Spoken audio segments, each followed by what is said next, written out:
Everyone. Here we are today going to be discussing Disney Plus's new release, as well as Marvel Studios' new release of Werewolf by Night.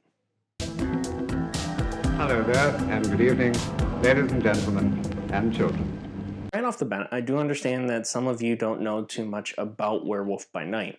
Now, Werewolf by Night was actually done by the Marvel Comics back in 1972.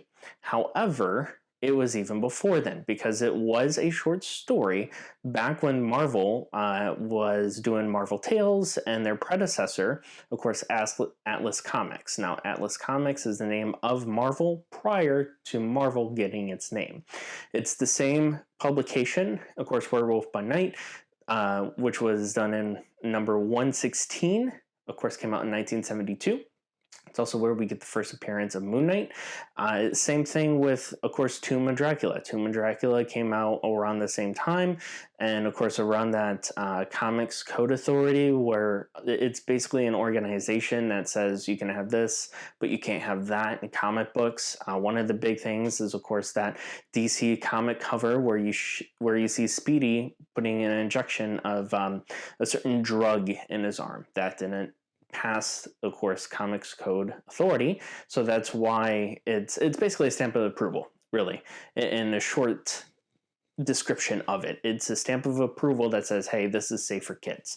So back to Tomb of Dracula, of course, that was done also within the horror basis of Marvel, and that's, of course, where we get Blade, the character, which his publication came as of number 10 in July of 1973. So basically, this TV show or short film is actually stars Laura Donnelly, who plays Elsa Bloodstone, as well as Gael Garcia Bernal, who plays Jack Russell. Now, of course, you find out that Gael is the werewolf in this story. You find out that Laura is actually, Elsa Bloodstone is actually a family heritage of a last name in regards to a bloodstone, a stone that a group of individuals sought after. Now, it is a family gem.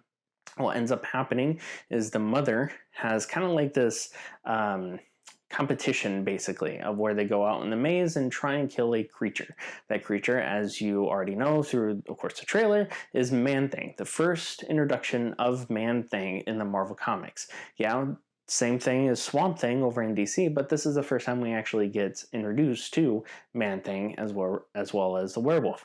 Now, this whole short movie aspect plays really well in what we know from the Universal monsters, the black and white, the aesthetics, of course, the cinematography. All of it works perfectly within that realm of classic horror, of classic monsters.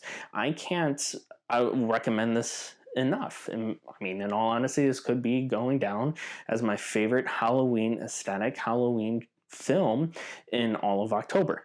But you never know. There's still movies coming out. But regardless, though, it plays that aesthetic as well as that history of what we love and what we've learned from the films back then, and does it perfectly to a T. Now, I will say there is some blood and gore into this, which is a lot more blood and gore than what I was anticipating. But again, the whole point of it being black and white, if you don't know, kind of lowers the rating as far as scale goes, because not much blood, even though there's a lot of blood, is shown in color. Very similar aspect to that is, of course, Kill Bill.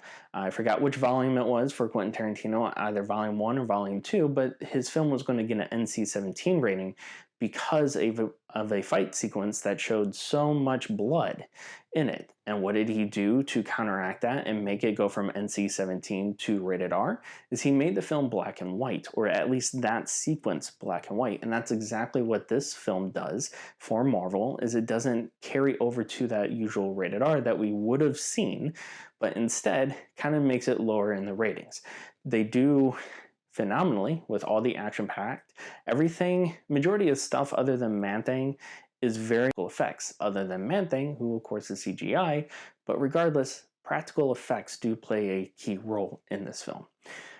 Other than that, though, I enjoyed it. I loved it. It definitely was a great hit for kind of the more of the sloppy stuff that we've gotten from Marvel most recently, but I loved it. So what did you guys think? Did you like it? Did you not like it? Was there something that you liked more?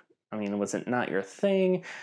In my opinion, I think it's a great stepping stone to get to that horror and classic monsters that we know, not only from Marvel, but of course, cinema in general. So leave your comments below, follow us on all social platforms, and we'll see you next time.